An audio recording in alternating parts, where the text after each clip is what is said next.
चला तर आता एक्सप्लेनरला सुरुवात करूया आणि आजचा पहिला एक्सप्लेनर आहे तो जातनिहाय जनगणनेचा। आज केंद्र सरकारने जातनिहाय जनगणना करण्याचा मोठा निर्णय घेतलाय, त्यामुळे आगामी जनगणनेत जातनिहाय आकडेवारी मिळवण्याचा मार्ग सोपा झालाय। जातनिहाय जनगणनेचा विषय नेमका कधी चर्चेत आला, यापूर्वी जातनिहाय जनगणना नेमकी कधी झाली होती आणि या निर्णयाचे भारतीय राजकारणावर नेमके काय पडसाद उमटतील, या सर्व प्रश्नांची उत्तरे आपण आज या एक्सप्लेनर मध्ये जाणून घेणार आहोत। दरम्यान विषयाला सुरुवात करण्याआधी केंद्र सरकारने कॅबिनेट बैठकीनंतर नेमकी काय घोषणा केली आहे ते अगोदर पाहूयात। Under the leadership of our Prime Minister Shri Narendra Modi ji, the Cabinet Committee of Political Affairs has decided today, that is 30th April 2025, that caste enumeration should be included in the forthcoming census. This demonstrates that a government is committed to the values and interests of a society and country. Like in the past, when a government had introduced 10% reservation for the economically weaker sections of the society without causing any stress in any section of the society. तर भारतात दर 10 वर्षांनी जनगणना केली जाते। शेवटची जनगणना ही 2011 मध्ये झाली होती। त्यानंतर गेली 14 वर्ष भारताची जनगणना झालेली नाहीये। 2021 मध्ये कोरोनामुळे जनगणना करणे शक्य झाले नाही, त्यामुळे 2031 मध्ये पुढची जनगणना होण्याची शक्यता आहे। पण ही जनगणना फक्त आकड्यांपुरतीच मर्यादित नसून यात जातनिहाय लोकसंख्या मिळावी अशी मागणी सर्वच स्तरातून केली जात होती। अखेर या मागणीला प्रतिसाद देत केंद्राने जातीय जनगणना करण्याचा निर्णय घेतलाय। यापूर्वी जातीय जनगणना 1931 मध्ये ब्रिटिश सरकारच्या काळात झाली होती। यानंतर थेट 2011 मध्ये काँग्रेस सरकारच्या काळात जातनिहाय जनगणना करण्यात आली। मात्र काँग्रेस सरकारने जनगणनेची आकडेवारी सार्वजनिक केली नाही, म्हणजेच उघड केली नव्हती। पुढे जातनिहाय जनगणनेची मागणी का केली जाते आणि अशा जनगणनेचा लोकांना नेमका काय फायदा होतो हे सुद्धा समजून घेतलं पाहिजे। तर जातनिहाय जनगणनेमुळे प्रत्येक जाती आणि जमातीची नेमकी संख्या आपल्याला मिळेल, ज्यामुळे कोणती जात किंवा जमात मागास आहे याची अचूक माहिती आपल्याला मिळू शकेल। शिवाय त्यांची आर्थिक, सामाजिक आणि शैक्षणिक स्थिती नेमकी कशी आहे ते सुद्धा कळेल आणि यातून मागास समाजाच्या विकासासाठी विशेष धोरणे राबवता येतील। या धोरणांमधून मागास जाती जमातीला सक्षम सुद्धा बनवता येईल। पण जातनिहाय जनगणनेचे जसे फायदे आहेत तसेच तोटे सुद्धा आहेत। तोटे काय आहेत ते सुद्धा पाहूयात। कोणत्याही जाती जमातीला आपली संख्या घटते या असं जर वाटलं तर ते कुटुंब नियोजनाकडे दुर्लक्ष करून आपली संख्या वाढवण्यावर भर देतील, ज्यामुळे देशाच्या लोकसंख्येत मोठ्या प्रमाणात वाढ होऊ शकते। शिवाय जातनिहाय जनगणनेमुळे देशात सामाजिक दरी निर्माण होईल। म्हणूनच जातनिहाय जनगणनेला भारत सरकारने हा कायमच विरोध केला। 1951 साली तत्कालीन गृहमंत्री सरदार वल्लभभाई पटेल यांनीही जातनिहाय जनगणनेला विरोध केला होता। पण सध्याची परिस्थिती पाहता जातनिहाय जनगणना करणं योग्य की अयोग्य याबाबत जाणकारांची काय मतं आहेत ती सुद्धा पाहूयात। केंद्र सरकारने प्रत्येक जातीची गणना करण्याचा जो निर्णय घेतला आहे तो ऐतिहासिक आहे।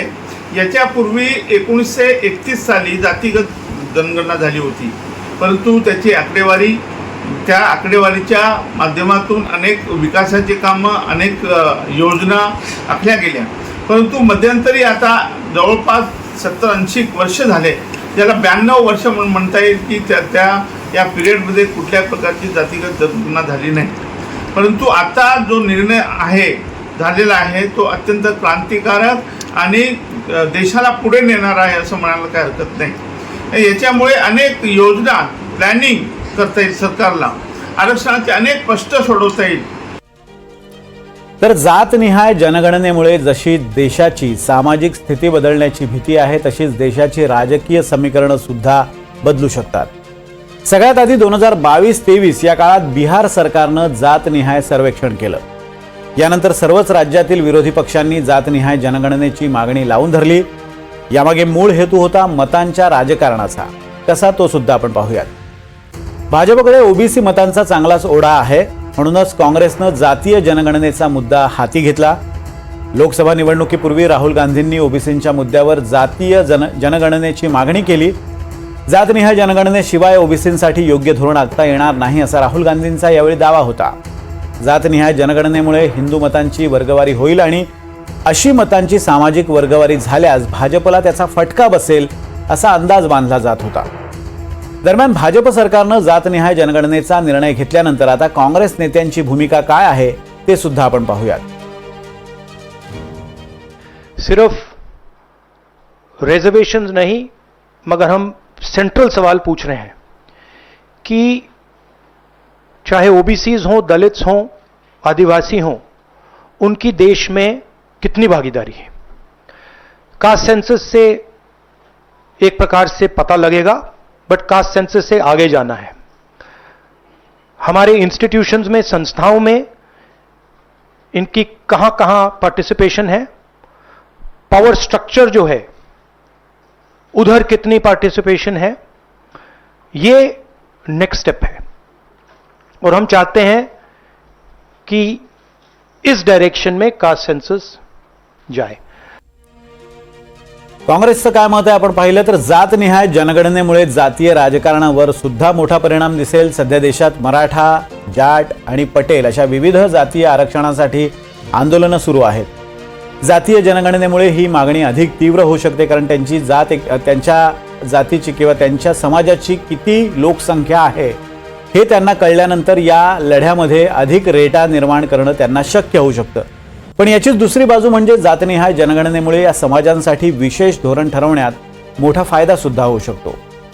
तुर्तास केंद्र सरकारच्या निर्णयाचं सर्वच स्तरावरून स्वागत केलं जातंय. मात्र जातनिहाय जनगणनेचा फायदा राजकीय स्वार्थासाठी न होता सामाजिक हितासाठी करणं गरजेचं आहे. तर जातनिहाय जनगणना, त्याचा निर्णय आणि त्यामुळे होणारे सामाजिक आणि राजकीय परिणाम काय याचा हा आढावा होता. दरम्यान केंद्र सरकारनं जातनिहाय जनगणना करण्याचा निर्णय घेतल्यानंतर राजकीय प्रतिक्रिया यायला सुरुवात झाली. आपण पाहूयात. जातनिहाय जनगणनेचा निर्णय जो 7 दशकापासून मागणी होती, जे महामानव डॉक्टर बाबासाहेब आंबेडकरांचं संविधान, SC ST आणि इतर एवढंच या ठिकाणी जनगणना त्या काळामध्ये व्हायची. पण संविधानाने या ठिकाणी SC ST आणि अदर्स म्हणजे संपूर्ण असंच त्या ठिकाणी जनगणना करण्याचा त्या काळामध्ये निर्णय होता. तो काळ चालत आला. पण आता मात्र ही जे अत्यंत महत्त्वाचा निर्णय केंद्र सरकारने घेतला की SC ST आणि बाकी इतर जाती ह्यासुद्धा त्या ठिकाणी जनगणनेमध्ये समाविष्ट होतील. ही मागणी खूप काळापासून होती. पण हा निर्णय आमच्या सरकारने, माननीय मोदीजीच्या सरकारने घेतला. सुप्रीम कोर्टामध्ये केंद्र शासनाने ॲफिडेव्हिट दाखल केलेला आहे आणि त्यामध्ये ते असं म्हणाले की आम्ही जातीय जनगणना घेऊ शकत नाही. दुसऱ्या बाजूस 2026 मध्ये डिलिमिटेशन हा प्रश्न येणार आहे. केंद्र शासन डिलिमिटेशन होऊ नये म्हणून जनगणना पुढे करते अशी परिस्थिती आहे.